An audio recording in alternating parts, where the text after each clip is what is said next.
The lawyer's words echoed in my head as I stared at the official document in my trembling hands. The entire estate of Margaret Chen, valued at approximately $1.2 million, is hereby bequeathed to Emma Martinez. But what should have been the most incredible moment of my life quickly turned into my worst nightmare when I looked up to see my cousin Jessica's face twisted with rage across the mahogany conference table. Before we jump back in, tell us where you're tuning in from, and if this story touches you, make sure you're subscribed, because tomorrow I've saved something extra special for you. "This is absolutely ridiculous," Jessica snarled, slamming her manicured hand down so hard that the water glasses jumped. "Emma barely knew Aunt Maggie. She visited maybe twice a year while I was there every holiday, every birthday, taking care of everything." Her voice rose to a pitch that made the lawyer visibly uncomfortable. "There's no way this is legitimate." My cousin David nodded vigorously beside her, his insurance broker training apparently kicking in as he began rattling. "Off-legal challenges. We'll contest this immediately. Undue influence, lack of mental capacity, fraud. Whatever it takes." He pointed directly at me, his eyes cold. "That house has been in our family for generations. It belongs to us, not some outsider who happens to share a last name." The word outsider hit me like a physical blow. I sat there in Attorney Patricia Walsh's downtown Portland office, clutching the will that had just changed my life forever, while my own family treated me like a stranger who had wandered in off the street. The late October rain drummed against the windows of the 19th floor, and I could see the Willamette River snaking through the city below, but all I could focus on was the venom in their voices. I'm Emma Martinez, and 6 months ago, I thought I knew exactly where I stood in my family.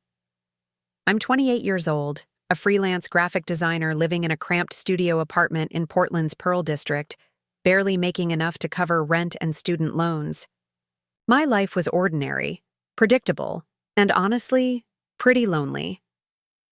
I spent most of my time hunched over my laptop, designing logos for small businesses and websites for local restaurants, dreaming of someday having enough money to travel, or maybe even buy a decent car to replace my 15-year-old Honda Civic that made suspicious noises every time I started it. My family situation had always been complicated. My mother died when I was 12, and my father remarried 2 years later, moving to Phoenix with his new wife, and basically disappearing from my life except for the occasional birthday card with a $20 bill inside. I ended up bouncing between foster homes for a few years before aging out of the system at 18. College was a struggle I managed through scholarships, part-time jobs, and more ramen noodles than any human should consume. But I graduated with a degree in graphic design and a mountain of debt that still haunts me today. The only real family connection I maintained was with my Aunt Maggie, my mother's older sister who lived in a beautiful Victorian house in southeast Portland's Hawthorne district. Maggie was everything my chaotic childhood lacked: stable, kind, and genuinely interested in my life. She never married, never had children, and seemed to pour all her maternal instincts into the various family members who drifted in and out of her orbit. But for some reason, she always made me feel special. I started visiting Aunt Maggie regularly about 3 years ago, not because I was angling for inheritance money that I never knew existed, but because she was the only person in my life who made me feel like I truly belonged somewhere. Every other Sunday, I would drive my rattling Honda across town to her house, and we would spend hours together. Sometimes we'd browse through Powell's books, hunting for vintage art books that fed her passion for collecting. Other times, we'd sit in her garden, drinking tea and talking about everything from my latest design projects to her memories of my mother. What my cousins didn't know, what they couldn't have known because they were too busy with their own lives to pay attention, was that those visits had evolved into something much deeper over the past 18 months. When Aunt Maggie's health started declining, when the arthritis in her hands made it difficult for her to manage daily tasks, when the Confusion that would later be diagnosed as early-stage dementia began creeping in. I was the one who stepped up. It started small. I'd noticed that her usually immaculate house looked a little dusty, or that she'd forgotten to pay a bill. So I began staying longer during my visits, helping with household chores, organizing her medication, driving her to doctor's appointments when she finally admitted that navigating Portland traffic had become overwhelming. When she had that minor fall in her kitchen last winter and spent 2 nights in the hospital, I was the one who slept in the uncomfortable chair beside her bed, holding her hand when the nightmares from her medication made her cry out in her sleep. Jessica and David, meanwhile, continued their pattern of holiday visits and perfunctory phone calls. They'd show up for Christmas dinner and Easter brunch, always arriving with expensive wine and stories about their successful careers. But they never seemed to notice that Aunt Maggie moved a little slower each time, that she repeated stories more frequently, that she'd started leaving notes around the house to remind herself of basic tasks. I never said anything about the increasing amount of care I was providing. It didn't feel like a burden. It felt like love. Aunt Maggie had been there for me during the loneliest period of my life, and now I had the opportunity to return that kindness. When she needed someone to drive her to the lab for blood work, I rearranged my client meetings. When she wanted to update her investment portfolio but couldn't remember her financial advisor's name, I helped her find the information and sat with her during the appointment to make sure she understood everything. The really intensive caregiving began about 8 months ago, when Aunt Maggie's dementia progressed to the point where she couldn't safely live alone anymore. The logical thing would have been to move her into an assisted living facility, but she begged me not to make her leave her house. "This is where I feel closest to your mother," she told me one afternoon, tears streaming down her cheeks as she clutched a photo of the 2 of them as young women. "Please don't make me leave our memories behind." So I didn't. Instead, I essentially moved in with her, subletting my Pearl District apartment to a friend, and setting up my design studio in Aunt Maggie's spare bedroom. For 8 months, I became her full-time caregiver while still trying to maintain my freelance business. I learned how to manage her medications, how to redirect her when confusion set in, how to help her shower and dress on the bad days when she couldn't remember how to work the buttons on her cardigan. It was exhausting and heartbreaking and occasionally frustrating, but it was also profoundly meaningful.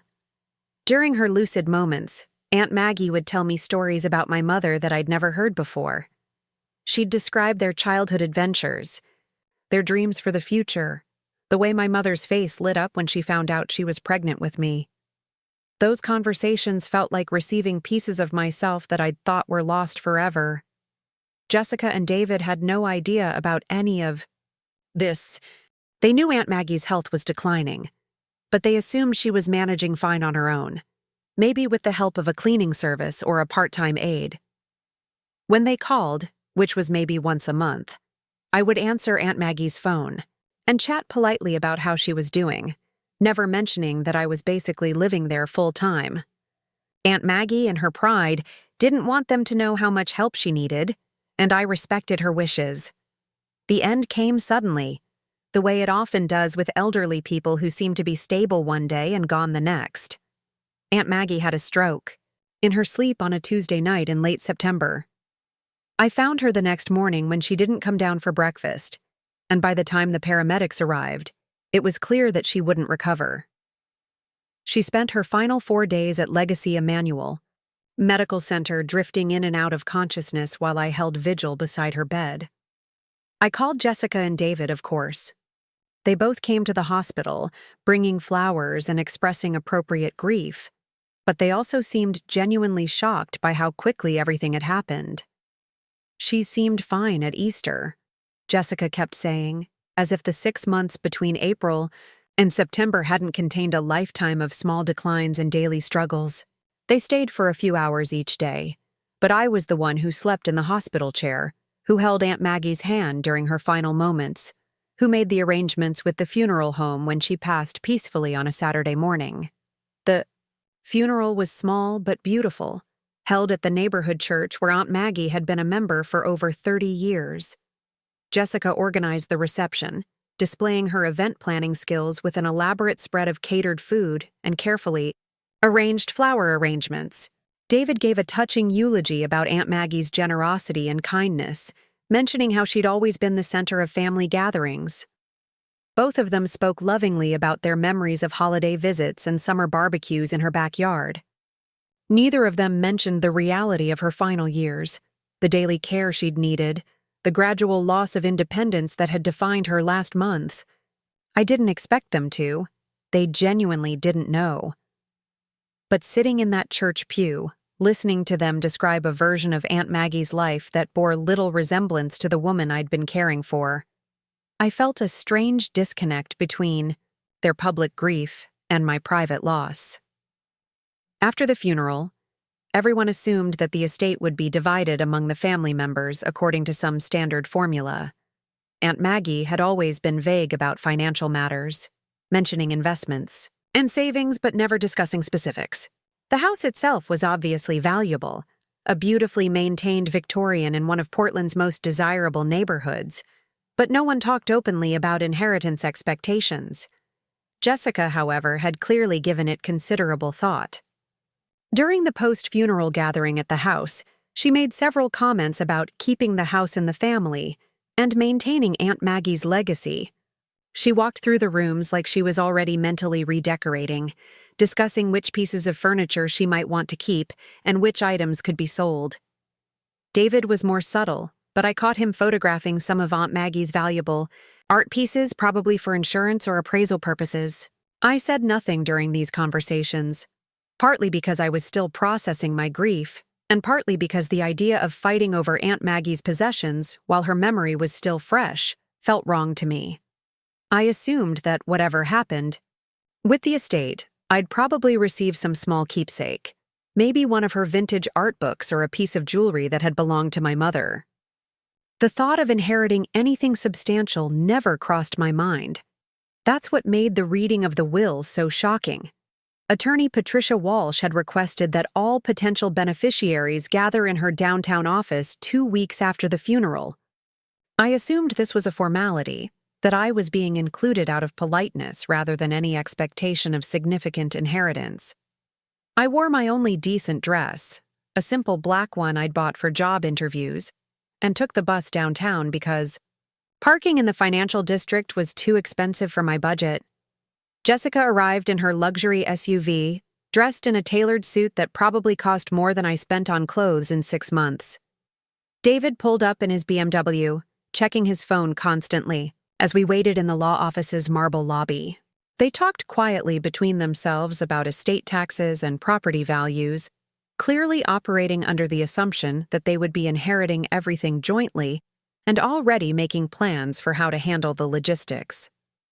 When Attorney Walsh began reading the will, everyone expected to hear the standard language about dividing assets among multiple beneficiaries. Instead, she read Aunt Maggie's words in a clear, steady voice. "I leave my entire estate, including my house, all financial investments, personal possessions, and any other assets I may own at the time of my death, to my beloved niece, Emma Martinez, who has shown me more love and care in my final years than I ever dared to hope for." The silence that followed was deafening. I stared at the lawyer, certain that I'd misheard something, while Jessica's face went through a remarkable transformation from expectant confidence to complete disbelief to pure rage. David's phone clattered to the table as his hands went slack, with shock. "There must be some mistake," Jessica said, her voice tight with controlled fury. "Aunt Maggie would never. She couldn't have. This doesn't make any sense." Attorney Walsh calmly explained that the will had been updated just 6 months earlier, with Aunt Maggie appearing in person to sign the documents and confirm her mental competency through a series of standard evaluations. She'd been accompanied by her primary care physician, who had provided a letter confirming that she was of sound mind when making these decisions. "But Emma barely knew her," David protested, gesturing at me like I was an inanimate object. "We're the ones who've been part of her life for decades. We're the ones who showed up for every family event, who maintained relationships with her. This has to be the result of some kind of manipulation or coercion. I found my voice for the first time since the reading had begun. I wasn't manipulating anyone, I said quietly.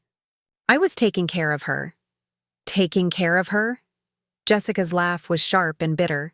You mean taking advantage of an elderly woman with dementia? God knows what kind of stories you filled her head with, what kind of guilt trips you used, to convince her to change her will. The accusation hit me like a physical blow. For a moment, I couldn't breathe, couldn't think, couldn't process the fact that my own family members were suggesting I'd deliberately exploited a woman I loved in order to steal their inheritance. The Emma who had spent the last 8 months, sacrificing her own life to care for Aunt Maggie, wanted to scream, wanted to defend herself, wanted to list every sleepless night and every difficult day that had led to this moment. But the Emma who had grown up in foster care, who had learned early that defending yourself too vigorously often made people more suspicious rather than less, simply sat in stunned silence as Attorney Walsh explained the legal process for will, contests and the high burden of proof required to overturn a properly executed estate document. If you wish to challenge this will, she said professionally, you'll need to retain your own legal counsel and file the appropriate papers with the court. However, I should mention that Preparing and narrating this story took us a lot of time, so if you are enjoying it, subscribe to our channel. It means a lot to us. Now back to the story. Chen specifically anticipated this possibility and left detailed documentation explaining her reasoning for these bequests. She handed me a sealed envelope with my name written in Aunt Maggie's familiar handwriting. She asked that this be given to you privately, but given the circumstances, perhaps it would be appropriate to read it aloud. My hands shook as I opened the envelope and unfolded the letter inside. Aunt Maggie's words, written in the slightly unsteady script that had characterized her final months, filled 2 pages with explanations that made my eyes burn with unshed tears. My dear Emma, I read aloud, my voice barely above a whisper. If you're reading this, then I'm gone, and I imagine some people are unhappy about my final wishes. I want you to know that every decision I made was deliberate and carefully considered, not the result of confusion or outside influence.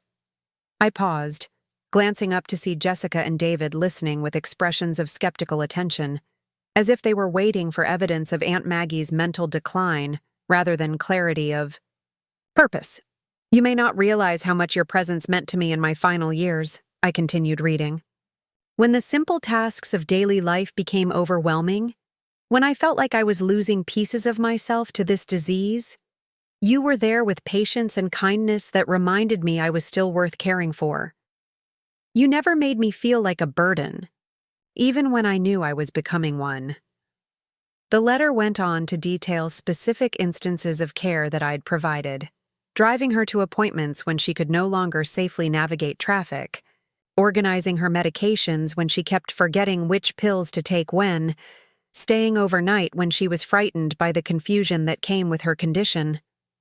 She mentioned the way I'd helped her maintain her independence and dignity during a time when both were slipping away from her. I know that other family members will be surprised by my decision, I read, my voice growing stronger as Aunt Maggie's words validated everything I'd experienced over the past months. They are good people who love me in their own way. But love, expressed through holiday visits and phone calls, is different from love expressed through daily presence during the hardest moments of life. Emma, you gave me the gift of aging with grace and dying with dignity, surrounded by someone who truly cared about my well-being rather than my possessions. By the time I finished reading, the room was completely silent. Jessica stared at the conference table, her earlier rage replaced by something that looked almost like shame. David had stopped his objections mid-sentence, apparently processing the detailed account of care that he'd been completely unaware of. But the silence didn't last long. Jessica's expression hardened again as she processed the implications of what she'd just heard. So you moved in with her and convinced her she owed you everything, she said coldly. That's exactly the kind of manipulation I'm talking about. An elderly woman with dementia, isolated from her real family, being told that the person providing care deserves to inherit everything? It's textbook elder abuse. The accusation was so outrageous, so contrary to everything I'd experienced with Aunt Maggie, that I couldn't even formulate a response. I sat there holding her letter, feeling like I was caught in some alternate reality, where love and care were being reframed as exploitation and greed. David leaned forward, his insurance training apparently kicking in as he began building a case. We'll need to see medical records, documentation of her mental state, proof that she understood the full implications of changing her will. There's no way a court will uphold this once they understand the circumstances. Attorney Walsh intervened with professional calm. Mrs. Chen's medical records will be part of the probate process, and I can assure you that all legal requirements were met when she updated her will.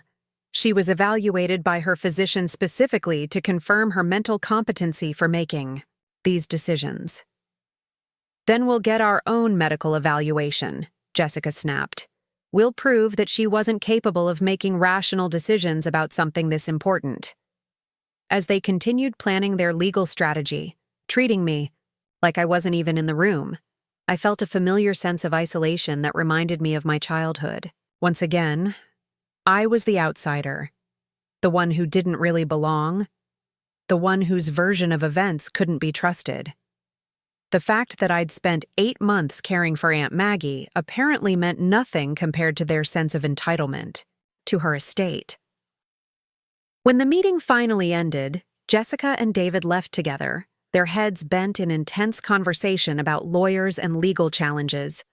I remained in my chair for several minutes after they'd gone, still holding Aunt Maggie's letter and trying to process what had just happened. Miss Martinez, Attorney Walsh said gently, I want you to know that this kind of reaction is unfortunately common in estate situations. Grief and financial stress can bring out the worst in people, even family members who are normally reasonable. I looked up at her, this competent professional woman who had just witnessed my family essentially accuse me of elder abuse. Do they have a case? I asked. Can they really overturn the will? She considered the question carefully. Will contests are difficult and expensive to pursue, and the burden of proof is high. Your aunt took considerable precautions to ensure that her wishes would be legally sound. However, I should warn you that the process can be emotionally draining, even when the challenger's case is weak.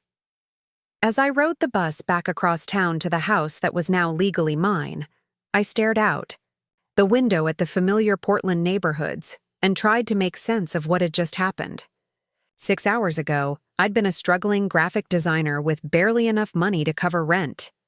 Now I was potentially a millionaire, but my own family was treating me like a criminal. The house felt different when I walked through the front door that evening. It was the same Victorian interior I'd been living in for months, the same vintage furniture and carefully maintained hardwood floors, the same collection of art books and family photographs that had become as familiar as my own belongings. But now it was mine, legally and completely, and the weight of that responsibility felt overwhelming. I sat in Aunt Maggie's favorite armchair, the one where she'd spent countless hours reading, and where I'd often found her napping in the afternoon sunlight that streamed through the front windows. Her presence still seemed to linger in the room, in the careful arrangement of books on the side table, in the soft throw blanket she'd always kept within reach, in the faint scent of the lavender sachets she tucked into every drawer and closet. But along with her presence, I could also feel the weight of the conflict that was about to consume my life. Jessica and David weren't going to accept this quietly. They would hire lawyers, challenge the will, and probably drag the process out for months or even years. They would scrutinize every interaction I'd had with Aunt Maggie, looking for evidence of manipulation or coercion. They would question her medical records, interview her doctors, and probably try to convince other family members that I'd somehow stolen their inheritance. The irony wasn't lost on me. For months, I'd been providing care for Aunt Maggie without any expectation of reward. motivated purely by love and gratitude for the role she'd played in my life. Now I was being accused of calculating manipulation, as if every act of kindness had been part of some elaborate scheme to position myself for inheritance. As I sat in that chair, surrounded by the tangible evidence of Aunt Maggie's life and the home she'd loved so much, I made a decision that would define everything that came next. I wasn't going to let Jessica and David's accusations go unanswered. I wasn't going to quietly accept their characterization of my relationship with Aunt Maggie as exploitation rather than love. And I certainly wasn't going to let them overturn her final wishes without a fight. But what I didn't know yet, what none of us knew as we prepared for this battle, was that the DNA test results sitting in a sealed envelope in Attorney Walsh's office safe would change everything we thought we understood about family, inheritance, and who really belonged in Aunt Maggie's life. The truth would shock everyone, but it would vindicate me in ways I never could have imagined. The next morning brought a cascade of hostile text messages from family members I hadn't heard from in years. Apparently, Jessica had wasted no time, spreading her version of events throughout our extended family network. My phone buzzed incessantly with notifications from cousins, aunts, and family friends who had suddenly developed strong opinions about my character and motivations. "Can't believe you would take advantage of Aunt Maggie like that," read one message from my cousin Ashley. "Family means something to the rest of us." Another came from Uncle Stephen. "Your mother would be ashamed of what you've become. Manipulating an elderly woman for money is disgusting." The cruelest message came from my grandmother Helen, Aunt Maggie's own mother, who was 85 and lived in an assisted living facility across town. "I never trusted you after your mother died. Always knew you were trouble. Give back what doesn't belong to you." Each message felt like a physical blow, but what hurt most was how quickly they had all accepted Jessica's narrative without asking for my side of the story.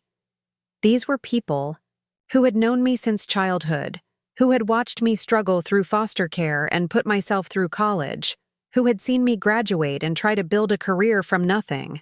Yet they were willing to believe I was capable of elder abuse based on one conversation with Jessica.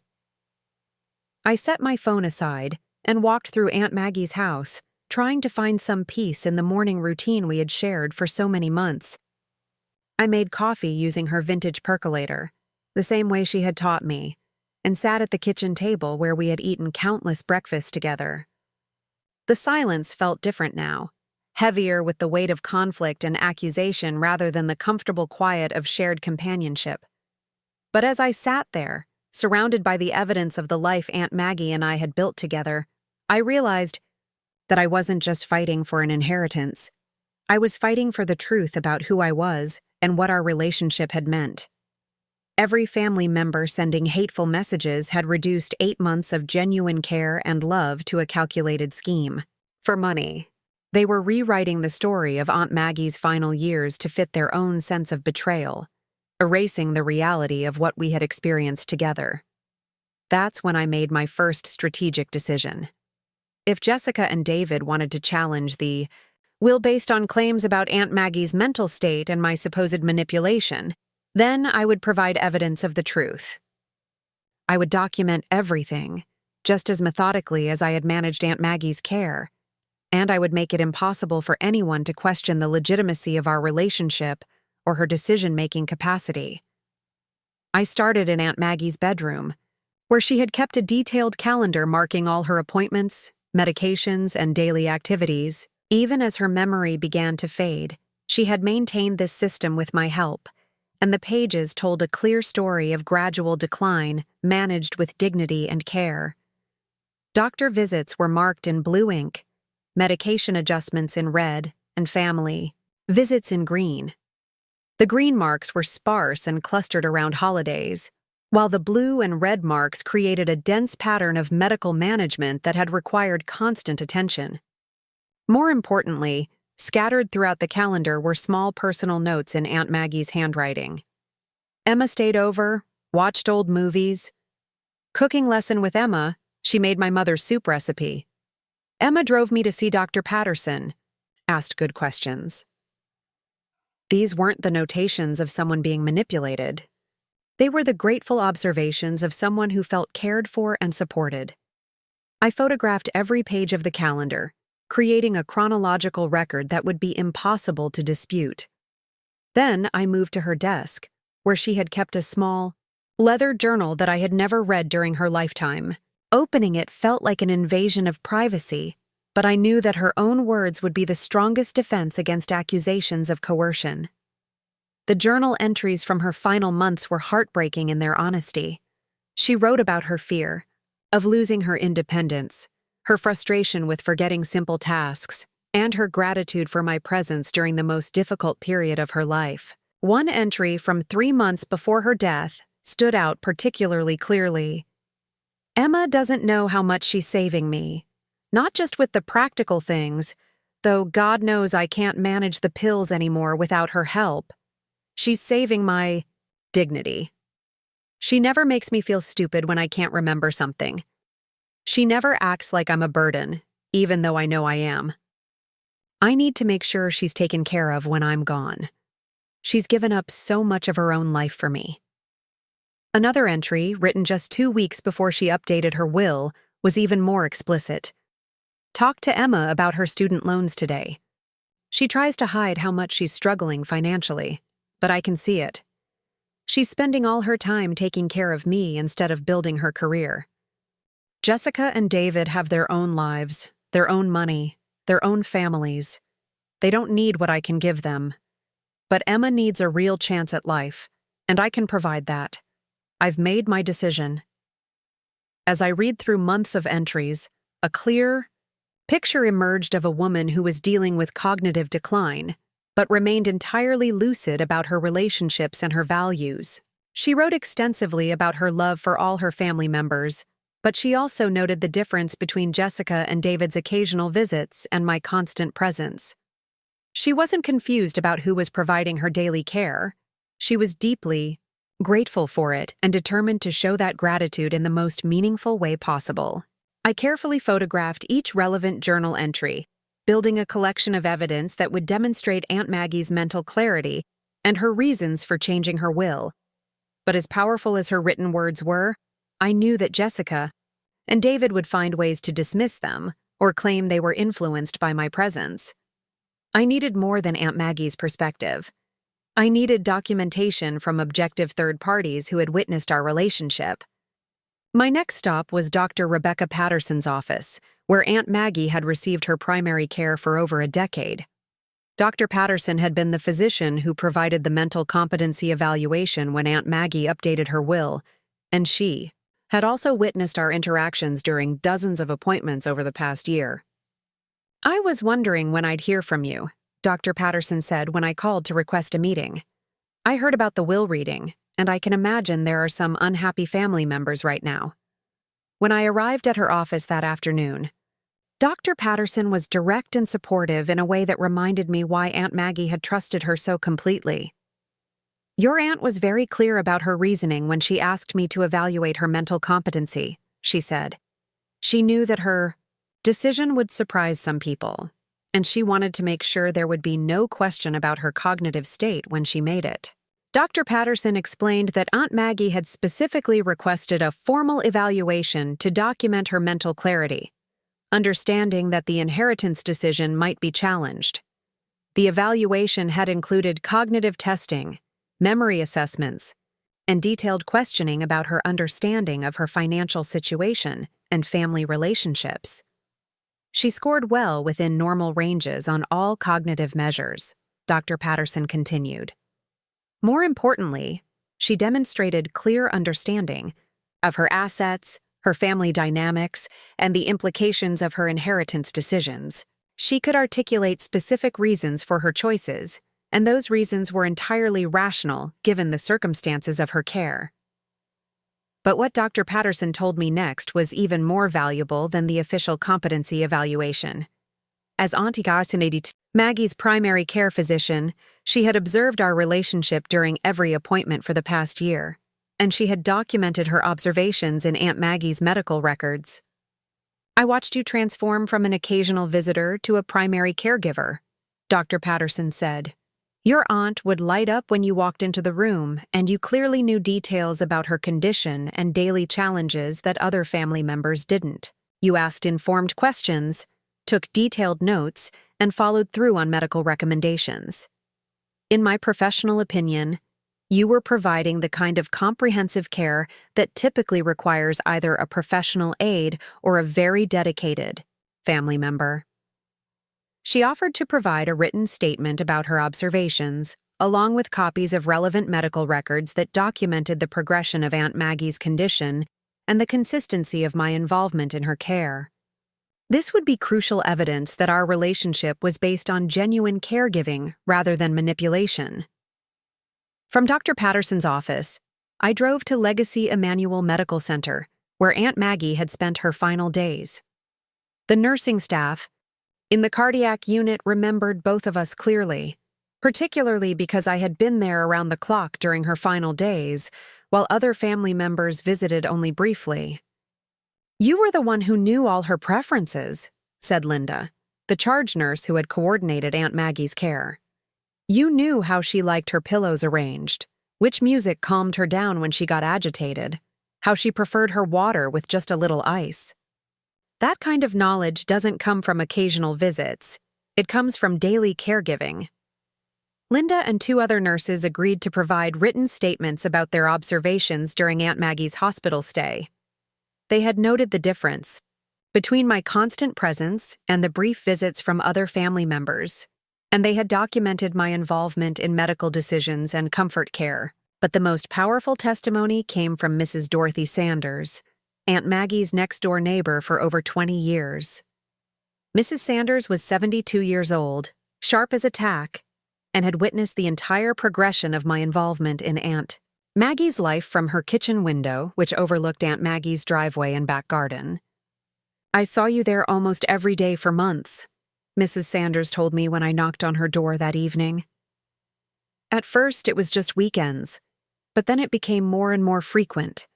I could tell Margaret was struggling with things she used to manage easily, and I could see how much it meant to her to have you there. Mrs. Sanders had kept a mental catalog of observations that painted a detailed picture of my caregiving routine. She had seen me helping Aunt Maggie with grocery shopping when carrying bags became difficult. She had watched me setting up lawn chairs in the back garden so Aunt Maggie could sit outside safely when her balance became unsteady. She had observed me taking out trash, bringing in mail, and maintaining the yard work that Aunt Maggie could no longer manage independently. The other family members would visit for a few hours and then leave, Mrs. Sanders continued. But you were there for the long haul. I saw your car in the driveway at all hours, and I could tell you were really living there toward the end.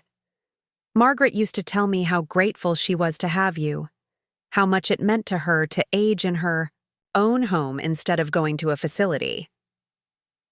Mrs. Sanders also offered to provide a written statement, and she mentioned that several other neighbors had made similar observations about my constant presence and obvious caregiving role.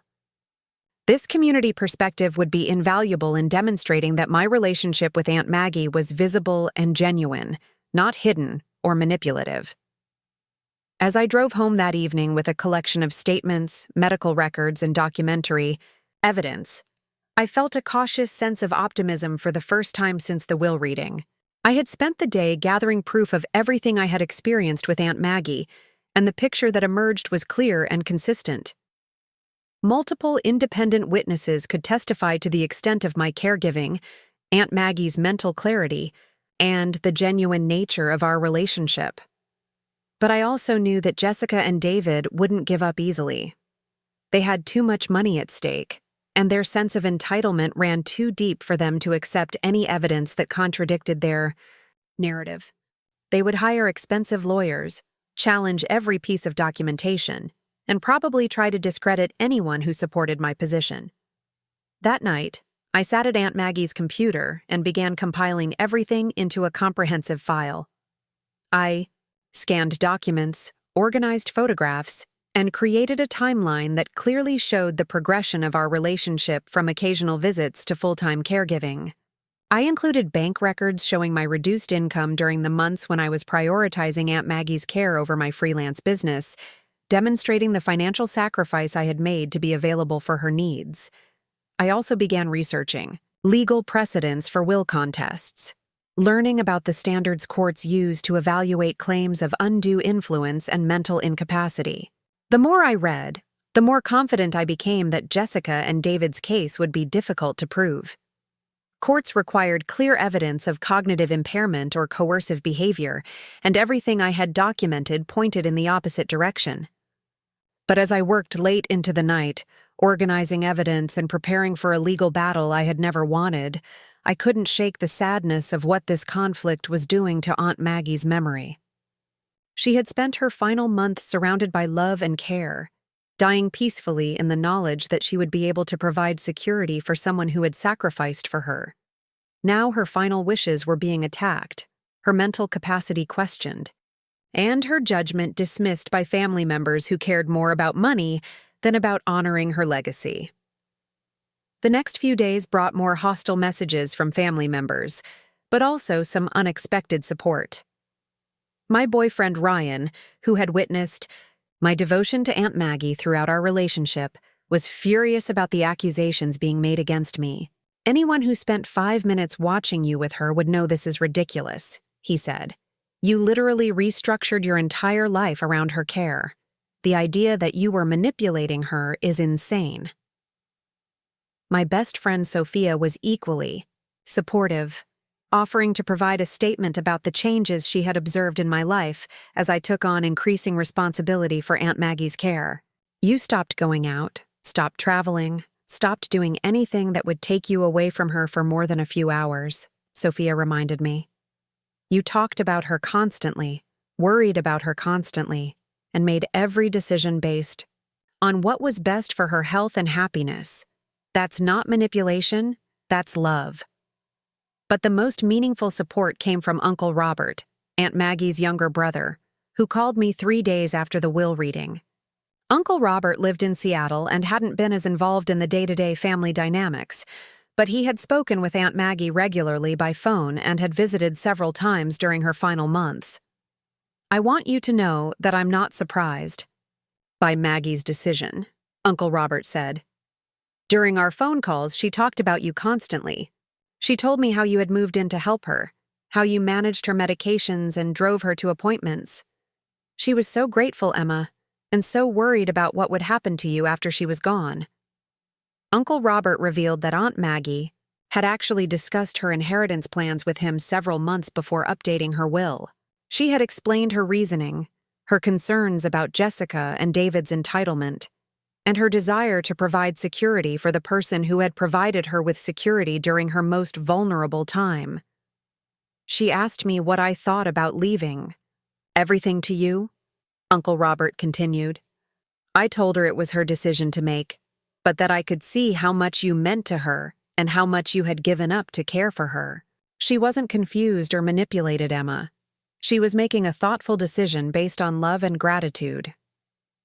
Uncle Robert's support meant everything to me, not just because it validated my experience, but because it came from someone who truly understood Aunt Maggie's perspective. He agreed to provide a detailed statement about their conversations, adding another layer of evidence that Aunt Maggie's decision had been deliberate and well considered. As the first week after the will reading drew to a close, I had assembled a comprehensive collection of evidence that told the true story of my relationship with Aunt Maggie. Medical records, witness statements, calendar entries, journal excerpts, and family testimony all painted the same picture. A dedicated caregiver who had provided genuine love and support to an elderly woman who remained mentally competent and deeply grateful for that care. But I also knew that evidence alone wouldn't be enough to resolve this conflict. Jessica and David had already hired a prominent estate attorney, and they were preparing to challenge not just the will itself, but my character and motivations. They would try to reframe every act of care as manipulation, every expression of gratitude from Aunt Maggie as evidence of undue influence.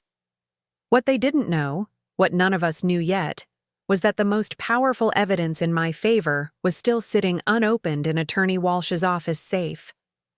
The DNA test results that Aunt Maggie had ordered in her final months would reveal secrets that would change everything we thought we understood about family, inheritance, and blood relations. When that envelope was finally opened, it would shift the entire dynamic of our conflict in ways that would shock everyone involved. But for now, I focused on building the strongest possible case with the evidence I had available. I spent the weekend organizing documents, coordinating witness statements, and preparing for a legal battle that would determine not just my financial future, but the truth about who I was and what I meant to the woman who had become the most important family member in my life. As I worked through those long hours, surrounded by the tangible evidence of 8 months of caregiving and a lifetime of love, I felt a growing determination to honor Aunt Maggie's final wishes and defend the relationship that had meant everything to both of us. Jessica and David could hire all the lawyers they wanted, but they couldn't change the truth about what had happened in this house during Aunt Maggie's final months. And soon, very soon, they would discover that the truth was far more complicated than any of us had imagined. The legal notice arrived on a Tuesday morning, delivered by certified mail with all the formal weight that Jessica and David's high-priced attorney could muster. The thick envelope contained a petition to contest Aunt Maggie's will, along with a preliminary injunction request that would freeze the estate assets until the matter could be resolved in court. As I read through the legal language, I realized that my cousins weren't just challenging my inheritance. They were mounting a comprehensive attack on my character that painted me as a calculating predator who had systematically isolated and manipulated a vulnerable elderly woman. The petition alleged that I had used undue influence, coercion, and emotional manipulation to convince Aunt Maggie to change her will. It claimed that I had deliberately isolated her from other family members, created a false sense of dependency, and exploited her cognitive decline for financial gain.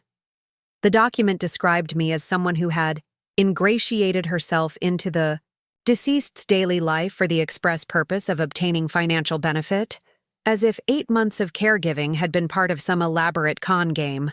What stung most was how they had twisted every act of love into evidence of manipulation. My decision to move in with Aunt Maggie was characterized as isolating the deceased from her support network. My management of her medications was described as controlling access to necessary medical care. Even my presence during her final days at the hospital was reframed as preventing other family members from having meaningful contact with the deceased. Reading their version of events felt surreal, like they were describing the actions of a complete stranger rather than the months of genuine care I had provided. But I also recognized the strategic intelligence behind their approach. They weren't just challenging the will. They were creating a narrative that would make me look like a villain regardless of the legal outcome. I called Attorney Walsh immediately after reading the petition. "This is exactly what I expected," she said calmly. Estate contests often involve character assassination as much as legal argument. The good news is that their claims require substantial proof, and based on what I've seen of your documentation, they're going to have difficulty supporting their allegations. She explained that the court would require clear evidence of either mental incapacity or undue influence to overturn Aunt Maggie's will. Mental incapacity would be nearly impossible to prove, given the formal competency evaluation and extensive medical records showing her cognitive function. Undue influence was more subjective, but it typically required evidence of isolation, threats, or coercive behavior that contradicted everything the witnesses had observed about our relationship.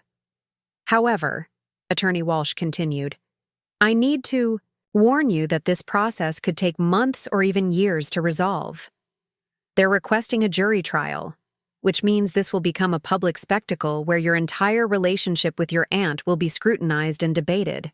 Are you prepared for that level of exposure and stress? I thought about Aunt Maggie's journal entries, her expressions of gratitude for my care, her clear reasoning for updating her will. She made her choice deliberately, I said. I'm not going to let them overturn her final wishes without a fight. but fighting back required more than just defensive evidence. I needed to take control of the narrative before Jessica and David's version of events became accepted truth within our extended family. I decided to write a detailed letter to every family member who had received Jessica's version of the story, providing them with the facts they had never bothered to ask for. The letter took me 3 days to write, and it became a comprehensive account of my relationship with Aunt Maggie from the early casual visits through the intensive caregiving of her final months. I included specific examples of her mental clarity, detailed descriptions of the daily care I had provided, and quotes from her journal entries that demonstrated her gratitude and her reasoning for changing her will. Many of you have heard Jessica's claim that I manipulated Aunt Maggie into changing her will, I wrote. I want you to know the truth about what happened during her final months, because clearly no one bothered to ask me for my side of the story. Before passing judgment, I described the progression of Aunt Maggie's needs, from occasional help with household tasks to full-time care as her condition worsened. I explained how I had essentially put my career on hold to be available for her daily needs, documenting the financial sacrifice I had made to prioritize her care over my freelance income. I didn't know about any inheritance when I was providing this care, I continued. I wasn't expecting anything beyond maybe a small keepsake to remember her by.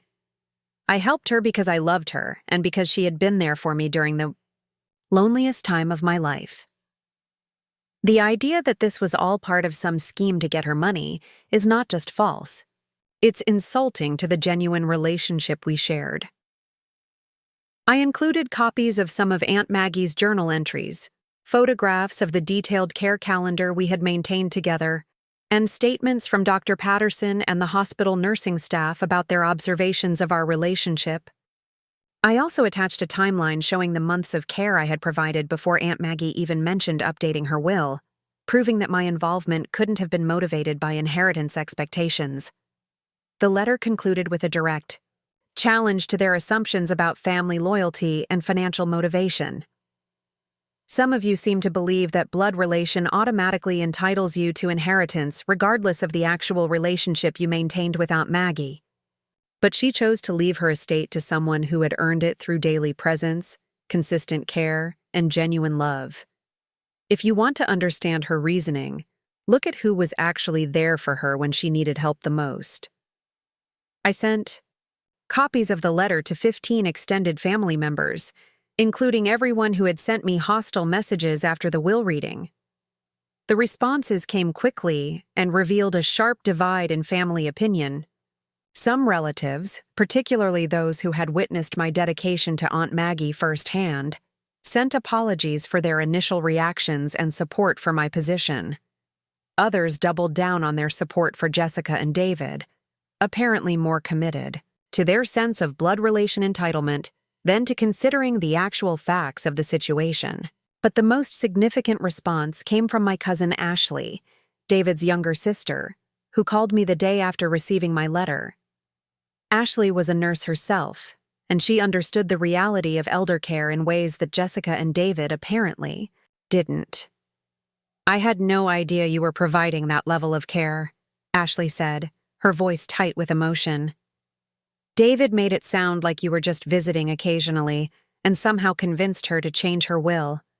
But what you're describing is essentially full-time nursing care. That's a huge responsibility and sacrifice. Ashley revealed that she had been feeling uncomfortable with her brother's characterization of events, but hadn't known enough details to challenge his version. After reading my letter and reviewing the evidence I had provided, she was convinced that Jessica and David were wrong about both the extent of my caregiving and my motivations for providing it. I want to help you, Ashley said. David is my brother, but what they're doing to you isn't right. Aunt Maggie was lucky to have someone who cared for her the way you did, and her decision to acknowledge that care makes perfect sense. Ashley's support was particularly valuable because she couldn't be dismissed as an outsider with questionable motives. She was David's own sister, a healthcare professional who understood the realities of elder care, and someone who had known our family dynamics for decades. Her willingness to contradict her brother's narrative would carry significant weight with other family members who might be wavering in their positions. But even as I built support among some family members, the legal battle was escalating rapidly. Jessica and David's attorney had filed additional motions requesting access to Aunt Maggie's complete medical records, financial statements, and even my personal financial information to support their theory that I had been motivated by knowledge of her wealth. The request for my financial records was particularly invasive and infuriating. They wanted to examine my bank statements, tax returns, and student loan documents to prove that I had been desperate enough for money to scheme for an inheritance. The implication was that my financial struggles somehow invalidated the care I had provided or made my motivations automatically suspect. Attorney Walsh fought these requests aggressively, arguing that my personal finances were irrelevant to Aunt Maggie's mental capacity or the legitimacy of her decision-making.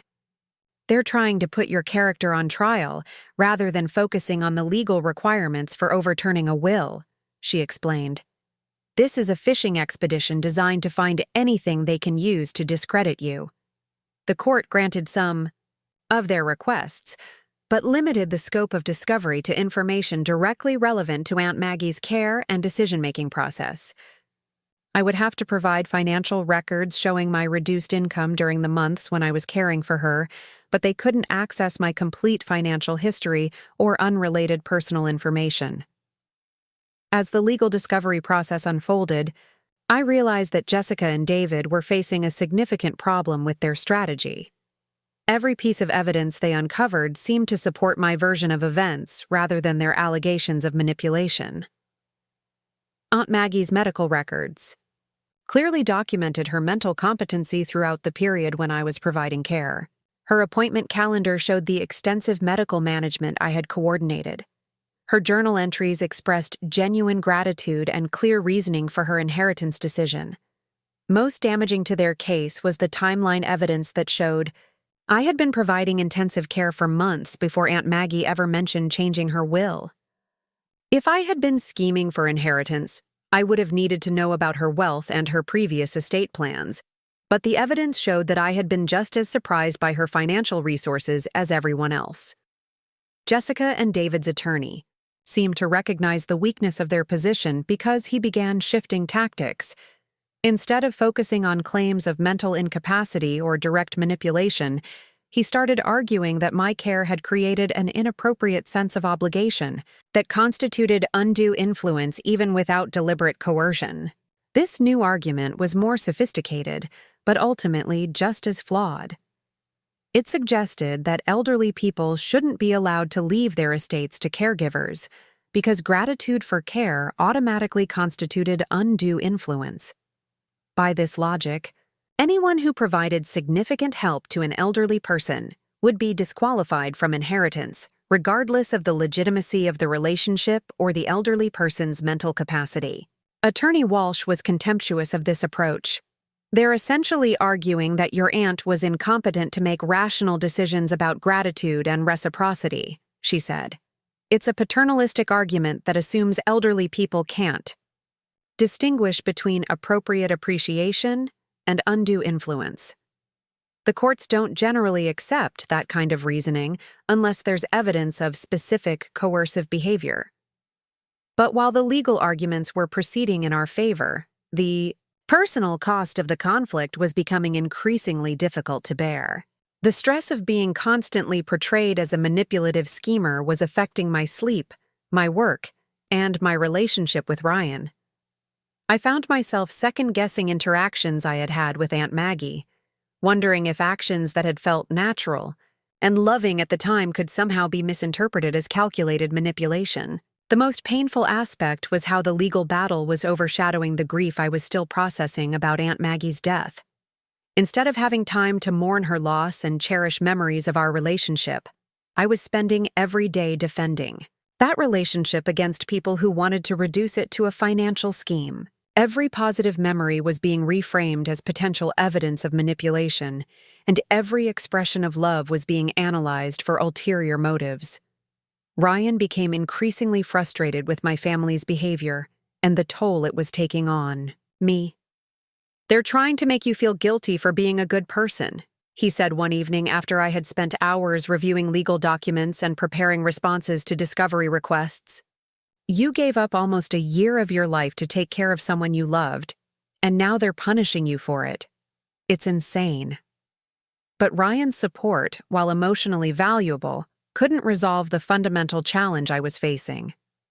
I needed to prove not just that I had provided legitimate care, but that my relationship with Aunt Maggie had been based on genuine affection rather than financial calculation.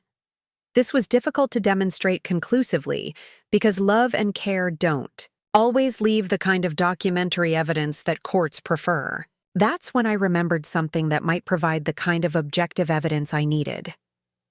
3 months before her death, Aunt Maggie had insisted on updating her financial accounts to include me as a joint holder, ostensibly to make it easier for me to manage her banking and bill paying as her condition worsened.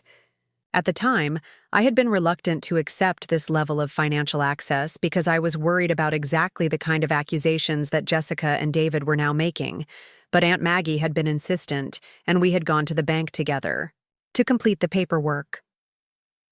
The bank manager had been required to conduct a private interview with Aunt Maggie to ensure that she understood the implications of adding me to her accounts and that she was making the decision freely without coercion. I called the bank the next morning and requested copies of the documentation from that meeting. The records showed that Aunt Maggie had been clearly competent during the interview, that she had articulated specific reasons for wanting to add me to her accounts, and that she had been adamant about proceeding despite the bank manager's cautious questions about the wisdom of giving financial access to a non-spouse relative. More importantly, the bank records showed that I had never used the account access for my own benefit. Every transaction I had made was clearly related to Aunt Maggie's care: medication copays, medical appointments, household expenses, and utility bills. There were no withdrawals for my personal use, no transfers to my own accounts, and no evidence of financial exploitation despite having had complete access to her funds for months. This evidence was particularly powerful because it demonstrated my character in a concrete, measurable way. If I had been scheming for Aunt Maggie's money, I would have had ample opportunity to steal from her accounts long before her death. The fact that I had maintained careful boundaries and used the access only for legitimate caregiving expenses proved that my motivations had been genuine rather than financial. Attorney Walsh was excited about this evidence because it directly contradicted Jessica and David's portrayal of me as someone motivated by greed. This shows that you had access to significant funds for months and never took advantage of it, she said. It's going to be very difficult for them to argue that you were scheming for inheritance money when you had the opportunity to steal directly and chose not to. As we prepared this new evidence for submission to the court, I felt a growing confidence that the truth would ultimately prevail. Every piece of documentation, every witness statement, and every objective record supported the same conclusion. I had provided genuine, loving care to Aunt Maggie during her final months, and she had made a rational, grateful decision to acknowledge that care in her will. But what none of us knew was that the most powerful evidence in my favor was still waiting to be discovered. Aunt Maggie had taken one final step to protect her decision and vindicate my position, and when that evidence finally came to light, it would shock everyone involved and completely transform the dynamics of our family conflict. The DNA test results sitting in Attorney Walsh's safe contained secrets that would prove Jessica and David had been wrong about far more than just my motivations and character. The confrontation I had been dreading finally came on a frigid February afternoon when Jessica and David arrived unannounced at Aunt Maggie's house with a moving truck and 3 hired workers. I was in the living room reviewing legal documents when I heard car doors slamming in the driveway, followed by aggressive pounding on the front door that made the vintage glass panels rattle in their frames. Through the window, I could see Jessica gesturing emphatically at the workers while David spoke into his phone, probably coordinating with their attorney about this latest escalation. The moving truck was parked strategically to block my car, in the driveway, a detail that suggested this wasn't a spontaneous visit, but a calculated attempt to force a confrontation on their terms. I opened the door before they could pound again, stepping onto the front porch and closing it firmly behind me. The cold air bit through my sweater, but I wasn't going to invite them inside or give them any opportunity to claim they had rights to enter the house. "You need to leave immediately," I said, keeping my voice steady despite the adrenaline coursing through my system. "This is private property, and you have no legal right to be here." Jessica's face was flushed with anger and determination, her designer coat incongruous with the aggressive stance she had adopted. "We're here to collect family heirlooms that belong to us," she announced, waving a manila folder that, presumably, contained some kind of legal justification for their presence. "Aunt Maggie's jewelry, the antique furniture that belonged to our grandmother, the art collection that's been in our family for generations. You can keep the house if you want, but you're not stealing our family heritage." David stepped forward, his insurance agent training evident in his attempt to sound reasonable while making unreasonable demands. "Emma, we're trying to handle this civilly. We know the will contest is going to take months to resolve, but there's no reason why personal items with sentimental value should be locked away while lawyers argue about the house and financial assets." The audacity of their position was breathtaking. They were essentially demanding that I turn over valuable estate, assets based on their personal sense of entitlement, despite having no legal authority to remove anything from the house. The fact that they had brought a moving truck suggested they had planned to take whatever they wanted regardless of my cooperation. "Nothing leaves this house without a court order," I said firmly. "If you want family heirlooms, you can request them through your attorney as part of the legal process. But you don't get to show up with a moving truck and help yourselves to estate property." Jessica's attempt at reasonableness crumbled immediately. "Estate property?" she snarled. "This is our family's property. Our grandmother's wedding china, our great-aunt's jewelry collection, artwork that's been passed down through generations. You have no connection to any of these things, no appreciation for their history or significance. And what about the Christmas ornaments I made with Aunt Maggie every year since I was 15? I shot back, surprised by the intensity of my own anger. "What about the recipe box where she taught me to make our family's traditional dishes? What about the photo albums she spent months organizing with me, telling me stories about every picture? I suppose those don't count as meaningful connections because they happened after you stopped paying attention to her life." David tried to interrupt, but I was done with their selective definitions of family significance. "You want to talk about heritage?" Aunt Maggie's heritage was kindness, generosity, and caring for people who needed help. I lived that heritage, every day for 8 months while you two were busy with your own lives. Now you want to show up and claim ownership of her possessions based on holiday visits and childhood memories? Jessica's control finally snapped completely. "You manipulative little opportunist!" she screamed, her voice carrying across the quiet neighborhood. "You isolated her from her real family, convinced her that we didn't care about her, and brainwashed her into thinking you deserved everything she worked her whole life to build. You're nothing but a con artist who targeted a vulnerable old woman." The words hit like physical blows, each accusation more vicious than the last. But instead of the shame and self-doubt I had felt during earlier confrontations, I found myself filled with a cold, clear anger that burned away any remaining uncertainty about my position. "I isolated her?" I said, my voice rising to match Jessica's volume. "I was the one who drove her to every doctor's appointment when her hands shook too badly to grip the steering wheel safely.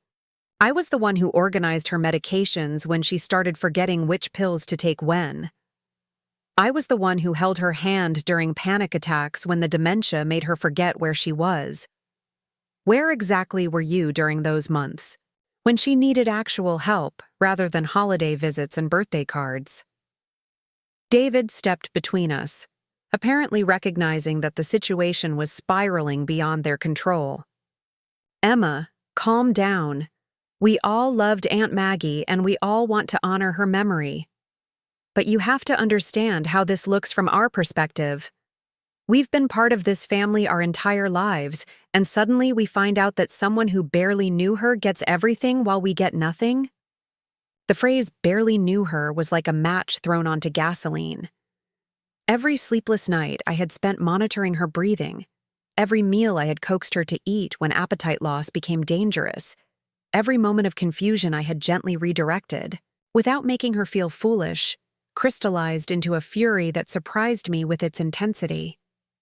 Barely knew her? I repeated, my voice dropping to a whisper that somehow felt more threatening than shouting. I knew that she kept a heating pad in her bed because the arthritis in her hips made sleeping painful. I knew that she liked her tea with exactly 1 sugar cube, not 2, and that she preferred it in the blue china cup that belonged to her mother. I knew that she hummed old show tunes when she was happy and got quiet when she was scared. I knew that she worried constantly about being a burden, that she missed my mother every single day, and that she was terrified of dying alone in some sterile facility surrounded by strangers. Jessica and David had gone silent, apparently unprepared for the depth of specific knowledge I possessed about Aunt Maggie's daily life and emotional needs. But I wasn't finished with them yet. I knew that she wrote in her journal every morning, even when her hands could barely hold the pen, because it helped her organize her thoughts when the confusion got bad. I knew that she kept photo albums of our entire family under her bed and looked through them when she felt lonely. I knew that she had saved money her entire life specifically so she could take care of family members who needed help, and that she considered me family in ways that apparently neither of you ever bothered to understand. The moving truck workers had been standing awkwardly during this exchange, clearly uncomfortable with the family drama they had been hired to facilitate. One of them finally spoke up, addressing David with obvious reluctance. "Sir, maybe we should come back another time? This doesn't seem like the right situation for us to be involved in." Before David could respond, I pulled out my phone and began recording the scene. "Actually, I think it's important to document this attempted theft of estate property," I said clearly for the recording. "Jessica Rodriguez and David Kim have arrived with a moving truck to remove assets from the estate of Margaret Chen without legal authorization, despite being informed that such actions violate the current court orders regarding asset preservation." Jessica lunged toward me, apparently trying to grab my phone, but David caught her arm and pulled her back. "Don't give her more ammunition," he hissed, but his words were clearly audible on my recording. "Ammunition for what?" I asked innocently, still filming. "For documenting your attempt to circumvent the legal process? For showing that you believe you're entitled to take whatever you want regardless of what the will says or what the court has ordered?" The situation was deteriorating rapidly, and I could see neighbors beginning to emerge from their houses to observe the commotion. Mrs. Sanders was standing on her front porch with her arms crossed, clearly prepared to serve as a witness to whatever was about to happen. 2 other neighbors were filming the scene with their own phones, apparently recognizing that they were witnessing something that might have legal implications. David seemed to realize that their presence was becoming counterproductive. "We'll be back with proper legal authorization," he said, signaling to the moving truck workers to begin packing up their equipment. "This isn't over, Emma. We're not going to let you steal our family's heritage based on some fraudulent will that you manipulated her into signing." But Jessica wasn't ready to retreat. "She's not even really family," she shouted, apparently determined to deliver one final devastating blow. "She's just some foster kid who latched onto our aunt and convinced her that blood doesn't matter." "Well, it does matter. DNA matters. Real family connections matter. And when this goes to court, everyone will see that she's nothing but an opportunistic outsider who doesn't belong in our family." The words hung in the cold air like a physical presence, and for a moment, everyone was silent. Jessica had crossed a line that even David seemed to recognize as too far, revealing the deep-seated prejudices that had been driving their hostility from the beginning. My foster care background, my lack of traditional family connections, my status as someone who had built relationships based on choice rather than blood, All of it was being weaponized against me in the most personal way possible. But instead of the shame and isolation I might have felt a few months earlier, I found myself thinking about Aunt Maggie's journal entries, her expressions of love and gratitude, her deliberate choice to treat me as family regardless of genetic connections. Jessica's venom couldn't change the reality of what Aunt Maggie and I had shared, and it certainly couldn't invalidate the legal document that expressed her final wishes. "You're absolutely right about one thing," I said quietly. Still recording. "DNA does matter. Real family connections do matter. And when this case goes to court, everyone will understand exactly what those connections mean and who really belonged in Aunt Maggie's life." The significance of my words was lost on Jessica and David, but I could see Mrs. Sanders nodding approvingly. From her porch, she had witnessed the reality of my relationship with Aunt Maggie, and she understood that family was defined by love and care rather than genetic accident. As the moving truck pulled away and Jessica and David retreated to their vehicles, I remained on the front porch until they had completely disappeared from the neighborhood. The confrontation had been emotionally exhausting, but it had also been clarifying in ways I hadn't expected. Their desperate attempt to circumvent the legal process revealed the weakness of their position, and their personal attacks had exposed the ugly prejudices that were really driving their hostility. But more than that, the confrontation had forced me to articulate clearly what my relationship with Aunt Maggie had meant, and why her decision to leave me her estate was both rational and justified. Every specific detail I had mentioned, every intimate knowledge I had demonstrated, every expression of genuine love and care I had described, was evidence that would support my position when this conflict finally reached court. That evening, I called Attorney Walsh to report the attempted removal of estate property and to provide her with the recording I had made of the entire encounter. "This is exactly the kind of behavior that undermines their credibility," she said after listening to the audio. "They're supposed to be pursuing a legal challenge based on claims about your character and motivations, but their actions today suggest that they're the ones willing to circumvent proper procedures when it suits their purposes." Attorney Walsh was particularly interested in Jessica's comments about DNA and family connections, noting that such statements could be used to demonstrate bias and prejudice that would undermine their credibility with a jury. "They're essentially arguing that foster children and non-biological family members can't form legitimate relationships with elderly relatives," she said. "That's not going to play well with most judges or juries, especially when we can demonstrate the actual care and dedication you provided." But as I reviewed the day's events and prepared for whatever escalation would come next, I couldn't shake the feeling that Jessica's words about DNA had carried a weight that went beyond simple prejudice. There had been something almost prophetic about her insistence that genetic connections would ultimately determine the outcome of our conflict, as if she knew something that the rest of us didn't. What none of us realized was that her words would prove to be more accurate than she could have imagined, but not in the way she expected. The DNA evidence that would ultimately resolve our conflict was already sitting in Attorney Walsh's office, waiting to be revealed at the right moment. When that evidence finally came to light, it would transform Jessica's weapon against me into the very thing that would vindicate my position and shock our entire family with revelations that none of us had seen coming.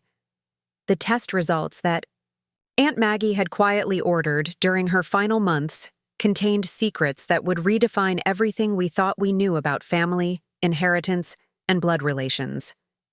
Jessica's cruel comments about my foster care background and lack of genetic connections would become tragically ironic when the truth about our actual family relationships was finally revealed.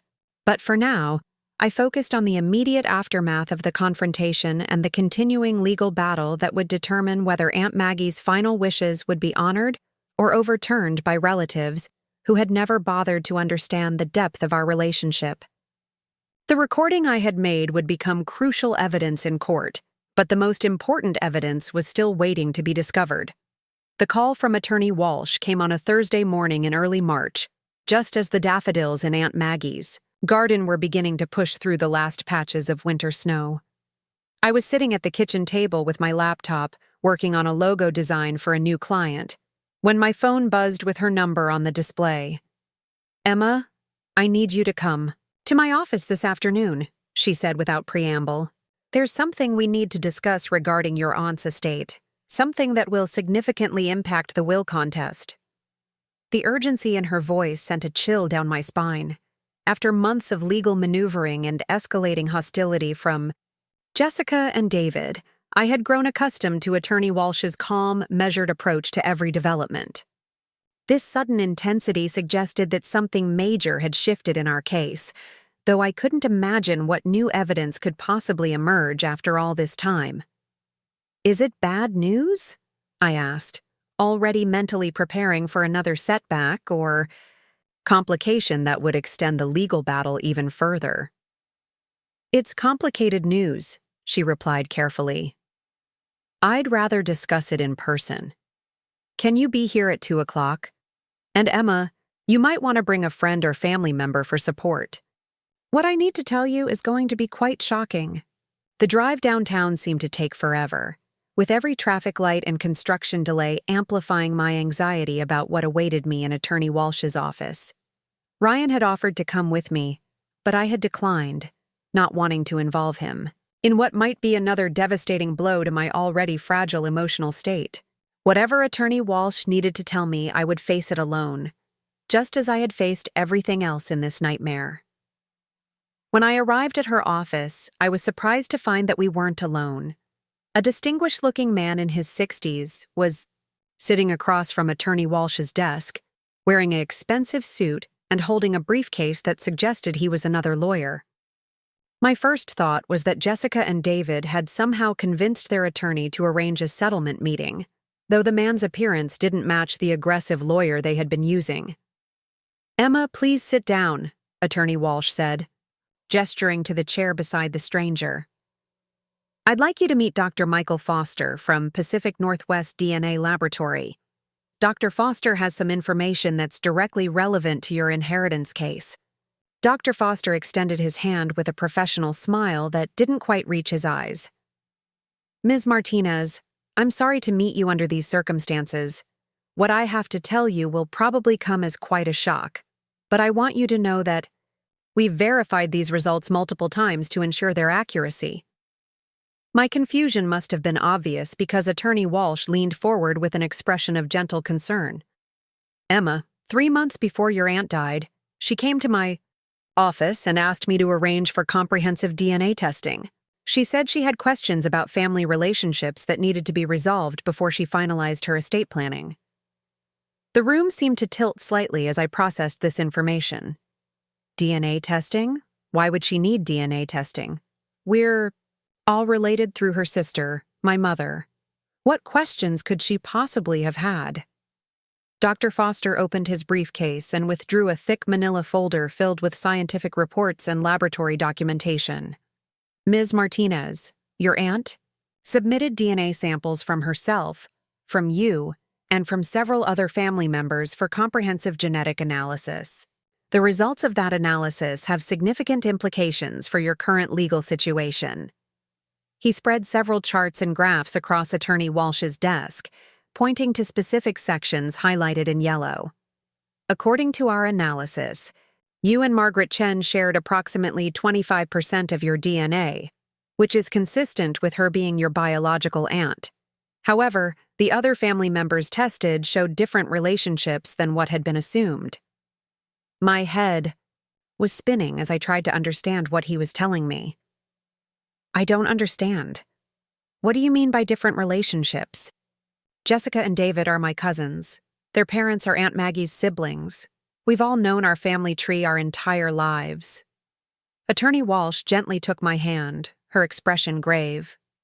"Emma, the DNA results show that Jessica and David are not biologically related to your aunt. According to the genetic analysis, they share no significant DNA markers with Margaret Chen. They are not her biological nieces and nephews." The words hit me like a physical blow, knocking the breath from my lungs and sending my mind reeling with implications I couldn't fully process. "That's impossible," I whispered. "They've been part of our family forever.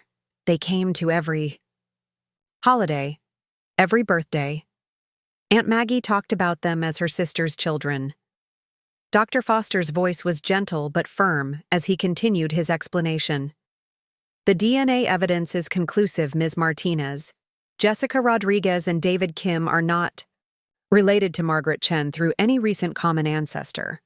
Based on the genetic markers we analyzed, they appear to be entirely unrelated to your family line. Attorney Walsh reached into her desk drawer and withdrew a sealed envelope that I recognized as Aunt Maggie's handwriting. Your aunt left this letter to be opened only if the DNA results became necessary for legal purposes. Given the will contest and the accusations being made about your legitimacy as a family member, I believe this is the appropriate time to read her explanation.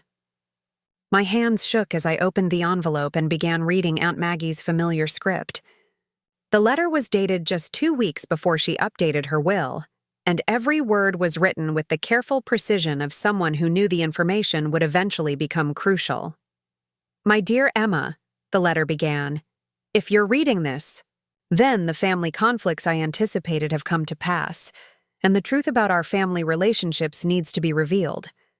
I had suspected for years that something was wrong with the story we had all accepted about Jessica and David's parentage, but I didn't have the courage to investigate until my illness forced me to confront difficult truths about my life and my responsibilities. The letter went on to explain that Aunt Maggie had discovered inconsistencies in family documents and photographs that had raised questions about Jessica and David's biological relationship to our family. Birth dates didn't align with supposed pregnancies, hospital records contained discrepancies, and family resemblances that should have been obvious were mysteriously absent. I arranged for DNA testing to confirm my suspicions, Aunt Maggie had written, and the results were exactly what I had feared. Jessica and David are not my biological relatives, despite what we have all believed for decades. The circumstances of their adoption or placement in our family are unclear, but their parents apparently never revealed the truth about their origins. The implications of this revelation were staggering. Jessica and David had built their entire legal challenge on their status as blood relatives with inherent rights to Aunt Maggie's estate. They had dismissed me as an outsider, a foster child with no legitimate claim to family inheritance. Now it turned out that they were the ones without biological connection to our family, while I was Aunt Maggie's actual niece through my mother's line. This explains why your aunt was so adamant about the mental competency evaluation when she updated her will, Attorney Walsh said quietly. She knew that this information would eventually come out, and she wanted to ensure that there would be no question about her mental state when she made her inheritance decisions. Dr. Foster gathered his charts and reports, preparing to leave us to process this information privately. Ms. Martinez, I'll be available to testify about these results if your case goes to trial. The genetic evidence is absolutely conclusive, and it directly contradicts the fundamental assumptions underlying the will contest. After he left, I sat in stunned silence, trying to reconcile this new reality with everything I had believed about my family for my entire life. Jessica and David, who had tormented me with accusations about not belonging, who had questioned my legitimacy as a family member, who had dismissed my foster care background as evidence of my outsider status, were themselves the ones without any biological connection to Aunt Maggie. What happens now? I finally asked Attorney Walsh. How does this change the will contest? She smiled for the first time since I had known her, an expression of genuine satisfaction mixed with professional vindication. This changes everything, Emma. Their entire case was built on the premise that they had superior claims to inheritance based on blood relationship and family history. Now we can prove that you are the only biologically related family member among the three of you, and that Aunt Maggie's decision to leave her estate to you was based not just on your caregiving, but on legitimate family connections. Attorney Walsh explained that she would be filing a motion to dismiss the will contest based on the DNA evidence, along with a counterclaim for legal expenses and damages related to the frivolous nature of their challenge. They accused you of being an outsider who manipulated your way into inheritance, she said. Now we can demonstrate that they are the actual outsiders, and that their challenge was based on false assumptions about their own family status. The next few days passed in a blur of legal motions, emergency hearings, and frantic communications between attorneys. Jessica and David's lawyer initially tried to dismiss the DNA results as irrelevant to the legal issues, arguing that social relationships mattered more than biological connections. But this argument contradicted their own previous claims about blood relations and family heritage, creating an impossible logical position for their case. When Attorney Walsh finally informed Jessica and David's attorney about the DNA evidence, the response was immediate and devastating to their position. Jessica demanded her own DNA testing, convinced that the results must be erroneous, but subsequent analysis only confirmed what Dr. Foster had already established. David attempted to argue that they had been raised as family members regardless of biological connection, but this directly contradicted their previous attacks on my foster care background and supposed outsider status. The most satisfying moment came during a settlement conference when Jessica and David were forced to confront the DNA evidence directly. I watched their faces as Attorney Walsh methodically presented Dr. Foster's findings, explaining how the genetic analysis proved their complete lack of biological relationship to Aunt Maggie, while confirming my legitimate status as her niece. Jessica's reaction was a mixture of disbelief, rage, and something that looked almost like shame. "This has to be wrong," she kept repeating. "We've been part of this family our entire lives. We have photographs, memories, relationships that go back decades. You can't just erase all of that with some laboratory test." But David's response was more telling. As the implications of the DNA evidence sank in, his expression shifted from anger to a kind of hollow recognition that suggested he had suspected something like this for years. "I always wondered why I looked so different from everyone else," he said quietly. "My parents would get weird whenever I asked questions about family resemblances or medical history." Attorney Walsh was merciless in her presentation of how the DNA evidence undermined every aspect of their legal challenge. "You've spent months arguing that Emma was an outsider who manipulated her way into inheritance based on fake family connections," she said. "Now we discover that you are the ones without any biological relationship to the deceased, while Emma is her legitimate niece. Your entire case was built on false premises." The settlement negotiations that followed were swift and decisive. Faced with the complete collapse of their legal position and the prospect of paying substantial damages for pursuing a frivolous lawsuit, Jessica and David agreed to withdraw their will contest immediately. They would receive nothing from Aunt Maggie's estate, and they would be responsible for their own legal fees as well as a contribution toward my costs. But perhaps more importantly, the DNA revelations forced a reckoning within our extended family about assumptions, prejudices, and the meaning of belonging. Family members who had supported Jessica and David based on blood relationship suddenly found themselves questioning their own understanding of family dynamics. Those who had attacked me for being a foster child with no legitimate family connections were forced to confront the fact that I was the only one among us with actual genetic ties to Aunt Maggie. The apologies that followed were gratifying, but also bittersweet. Uncle Robert called to express his amazement at the DNA results and his regret for not supporting me more strongly from the beginning. Ashley, David's sister, who had ultimately supported my position, was devastated to learn that she and David weren't actually biological siblings despite growing up together. Even my grandmother Helen, who had sent me one of the cruelest messages during the initial family conflicts, called to apologize and to express her confusion about how family relationships she had accepted for decades could turn out to be based on incomplete information. But the most meaningful resolution came from an unexpected source. Mrs. Sanders, Aunt Maggie's neighbor who had witnessed my months of caregiving, invited me for tea one afternoon to discuss the dramatic developments in my family situation. "I'm not surprised by any of this," she said, as we sat in her kitchen overlooking the garden where Aunt Maggie and I had spent so many peaceful hours together. Margaret always said you reminded her of your mother more than anyone else in the family.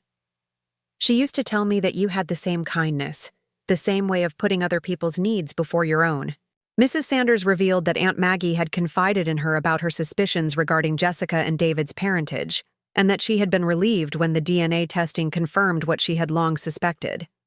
She wanted to make sure that her estate went to someone who was truly family, both in terms of blood and in terms of heart, Mrs. Sanders explained. As spring progressed and the legal battle finally concluded, I found myself settling into a new life that felt both strange and wonderful. The financial security that Aunt Maggie's inheritance provided allowed me to expand my graphic design business, take on more interesting projects, and even consider pursuing additional education in art therapy, something I had always been interested in but never had the resources to explore. More importantly, the resolution of the family conflict allowed me to properly grieve Aunt Maggie's loss and celebrate the relationship we had shared. I could finally remember our months together without having every memory analyzed for evidence of manipulation or ulterior motives. The love and care we had experienced was real, legitimate, and now legally vindicated in ways that no one could question. The house that had been our shared home during her final months became truly mine, filled with memories of genuine family connection rather than the burden of defending my right to be there. I kept her garden exactly as she had maintained it, continued her tradition of feeding the neighborhood stray cats, and preserved the photo albums where she had taught me about our family history. Jessica and David gradually faded from my life, their own family relationships presumably complicated by the revelation of their true origins. I heard through family connections that they were pursuing their own investigation into their biological backgrounds, trying to understand how they had come to be placed in our family and why the truth had been hidden for so long. The irony of the entire situation wasn't lost on me. They had attacked me for being a foster child, dismissing my legitimacy as a family member based on my lack of biological connections. Yet it turned out that they were the ones without genetic ties to our family, while I was Aunt Maggie's actual blood relative. Their weapon against me had become the very thing that validated my position and exposed the false foundation of their own claims. But beyond the personal vindication, the DNA revelation had taught me something profound about the nature of family itself. Aunt Maggie's decision to leave me her estate hadn't been based solely on blood relations or even just on the care I had provided. It had been based on her recognition that family is created through love, dedication, and mutual support rather than genetic accident. The fact that I turned out to be her biological niece was important for legal purposes, but it didn't change the fundamental truth that our relationship had been built on genuine affection and shared values. Jessica and David could have been just as legitimate as family members if they had chosen to build real relationships based on love and care rather than entitlement and expectation. As I write this, sitting in Aunt Maggie's favorite chair in the living room where we spent countless hours together, I'm filled with gratitude for the gift she gave me. Not just the financial inheritance that has transformed my life, but the example she provided of how to love unconditionally, how to care for people who need help, and how to make difficult decisions based on principles rather than convenience. The DNA test results that shocked our entire family were ultimately just confirmation of what Aunt Maggie had known all along, that real family connections are built through choice, dedication, and love rather than genetic coincidence. Jessica and David had the opportunity to build those connections but chose entitlement over effort. I had built them without knowing about any biological relationship, and that choice had made all the difference. Up next, you've got 2 more standout stories right on your screen. If this one hit the mark, you won't want to pass these up. Just click and check them out.